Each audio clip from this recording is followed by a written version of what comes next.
नमस्कार दोस्तों, ज्ञान एकेडमी .in की ऑनलाइन क्लास में आपका स्वागत है।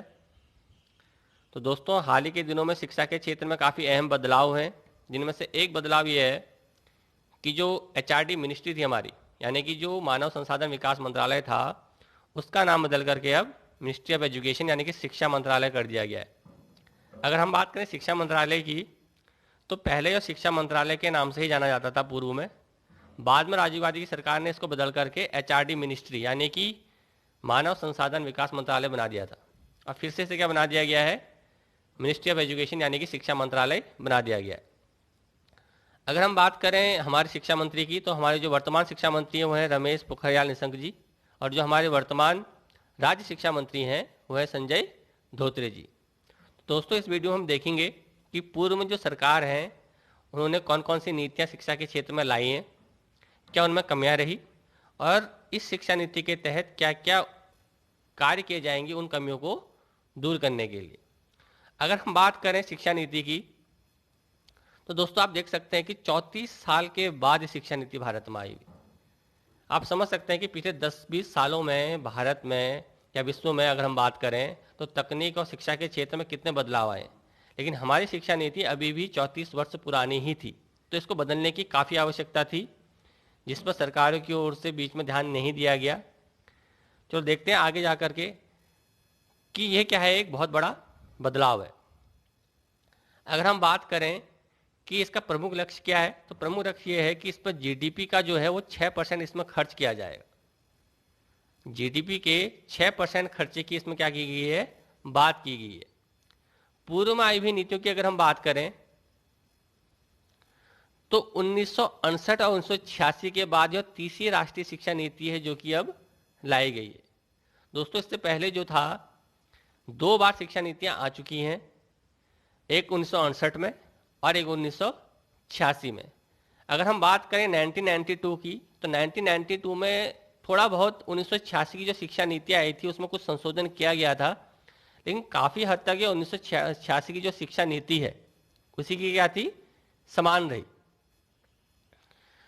अगर हम बात करें शुरुआत की, तो 1964 में जो पहली शिक्षा नीति आई थी 1968 की, 1964 में कोठारी आयोग बनाया गया था उस शिक्षा नीति के लिए। और कोठारी आयोग की सिफारिश थी कि जो GDP है उसका 6% हिस्से को क्या करना चाहिए, हमें शिक्षा पर खर्च करना चाहिए। ये उस आयोग में बात कही गई थी। लेकिन आज़ादी से बाद तक अभी तक हम GDP का 6% शिक्षा में खर्च ही नहीं कर रहे। आप ये समझ सकते हैं इस चीज़ से कि शिक्षा किसी भी देश की जो मूलभूत आधार होता है, किसी भी देश का जो मानव संसाधन होता है, उसको आगे जा कर के बढ़ाने के लिए, उसको उपयोग में लाने के लिए शिक्षा पर इन्वेस्ट करना किसी भी देश की क्या होती है, मूलभूत आवश्यकता होती है, जिसके लिए कहा गया है कि 6% GDP का हिस्सा जो होना चाहिए वो शिक्षा में जाना चाहिए। लेकिन अभी तक इस पर कोई काम नहीं किया गया। 6% हम खर्च ही नहीं करते। इससे आप सरकारों की उदासीनता इस क्षेत्र के प्रति समझ सकते हैं। अगर हम बात करें इस खर्च की कि कितना ये खर्च सरकार के द्वारा किया गया है, तो हाल ही के दिनों की अगर हम बात करें तो 2017 और 18 देखिए, 2017-18 में GDP का केवल 2.7% हिस्सा ही क्या किया गया है, खर्चा किया गया है। यानी कि आधे से भी कम, जितने का कहा गया था 6%, उसका आधा भी खर्च नहीं किया गया है। आर्थिक सर्वेक्षण 2017-18 के अनुसार यह कुल सरकारी खर्च का क्या है, केवल 10% है। अगर हम बात करें कि दुनिया के अन्य देश, इन अन्य देशों में वो देश भी हैं जो भारत से छोटे हैं, उनसे भारत से विकास में कम है, वो देश भी अपनी शिक्षा के क्षेत्र में क्या कर रहे हैं, काफ़ी खर्च कर रहे हैं। अगर आप देखें कि भूटान, जिम्बाब्वे, स्वीडन, ऐसे देश भी क्या कर रहे हैं, 7.5% के हिसाब से शिक्षा के क्षेत्र में खर्च करते हैं। अगर हम बात करें आगे देखिए, कोस्टारिका, फिनलैंड GDP का क्या करते हैं, 7% खर्च करते हैं। किर्गिस्तान, दक्षिण अफ्रीका और ब्राज़ील GDP का क्या करते हैं, 6% खर्च करते हैं। इसके अलावा UK, नीदरलैंड, फिलिस्तीन, ये अपनी GDP का 5.5%। आप समझ सकते हैं फिलिस्तीन जैसा देश जहां आतंकी हमले होते रहते हैं, वो देश भी अपनी GDP का 5.5% क्या करता है, शिक्षा पर खर्च करता है। इसके अलावा मलेशिया, केन्या, मंगोलिया, कोरिया, संयुक्त राज्य अमेरिका, ये देश क्या करते हैं, GDP का 5% हिस्सा अपनी GDP का क्या करते हैं, शिक्षा पर खर्च करते हैं। जबकि भारत 2.5% तक के आसपास, यानी कि आधे का, जितना लक्ष्य रखा गया था उसका आधा खर्च कर पाता है। आगे अगर हम देखें तो ये ये जो ग्राफ है, इस ग्राफ के थ्रू ये समझाया गया है कि किस तरह से पिछले कुछ सालों में भारत ने खर्च किया। अगर हम 2014-15 से स्टार्ट करते हैं तो इस तरह से शिक्षा के क्षेत्र में खर्च किया गया है, जो कि दिखाता है कि कुछ ज़्यादा खर्च नहीं है, ज़्यादा इसमें कोई क्रांतिकारी बदलाव हमें देखने को नहीं मिलता है। अगर हम बात करें आर्थिक संयोग एवं विकास संगठन के अंतर्गत आने वाले देशों की, तो ये वो देश हैं जिन्होंने क्या किया है, अब तक अपने वहाँ जो शिक्षा की जो प्रणाली है वो पूरी तरह से क्या कर ली है, विकसित कर ली है।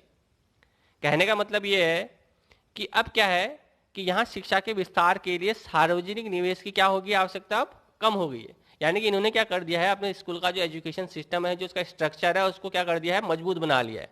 अब जो इनका जो खर्च होता है वो केवल शिक्षण संस्थानों के रखरखाव और शिक्षकों की सैलरी पर ही खर्च होता है। यानी कि जो मूलभूत आवश्यकता होती है किसी भी शिक्षण संस्थान की, यानी कि शिक्षा की, जैसे कि स्कूल कॉलेजों का निर्माण हो गया, वहाँ की मूलभूत आवश्यकताएं होगी, प्रयोगशालाएं हो गई, इन सबको उन्होंने क्या कर लिया, अच्छी तरह से स्थापित कर लिया। अब वो क्या करते हैं कि जो भी खर्च होता है वो इनके जो रखरखाव होता है उस पर होता है, और जो कि वहाँ शिक्षक है उनकी सैलरी पर खर्च होता है। जबकि भारत में इसका ठीक विपरीत है। अगर हम भारत की बात करें, भारत में जो जितना भी खर्चा किया जाता है, आप देख सकते हैं यहाँ पर कि इसका बड़ा हिस्सा सिस्टम में मौजूद लोगों और शिक्षकों के वेतन पर ही खर्च हो जाता है।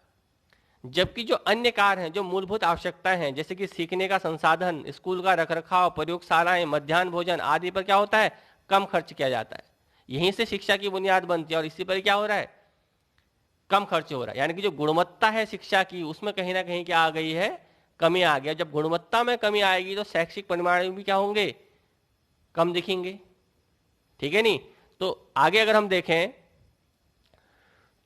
तो इस नीति के तहत ये इस चीज को इंश्योर किया गया है कि ये जो हम खर्चा कर रहे हैं उससे हम शैक्षिक संरचना जो है हमारी, उसको विकसित कर पाए। यानी कि जो मूलभूत जो ढांचा होता है शिक्षा का, उस पर ज्यादा इन्वेस्ट करने की कोशिश की गई है, जो कि मेरे हिसाब से एक अच्छा कदम है। इससे नई शिक्षा को क्या मिलेगी, ऊर्जा मिलेगी, शिक्षा के क्षेत्र को ऊर्जा मिलेगी। अगर हम बात करें कि क्या इसका आगे जाकर के लक्ष्य रखा गया है, तो अगले 10 वर्ष की अवधि में सार्वजनिक जो व्यय है उसको 10% से बढ़ा करके क्या कर दिया जाएगा, 20% कर दिया जाएगा।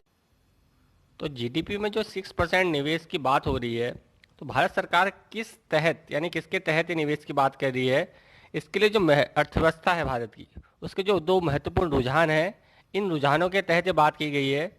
जिसमें पहला रुझान ये कहता है कि 2016 की जो रिपोर्ट है उसके अनुसार जो भारतीय अर्थव्यवस्था है वो 2.8 ट्रिलियन अमेरिकी डॉलर से क्या है, ऊपर है, जो कि 2030-32 तक क्या हो जाएगी, 10 ट्रिलियन डॉलर हो जाएगी।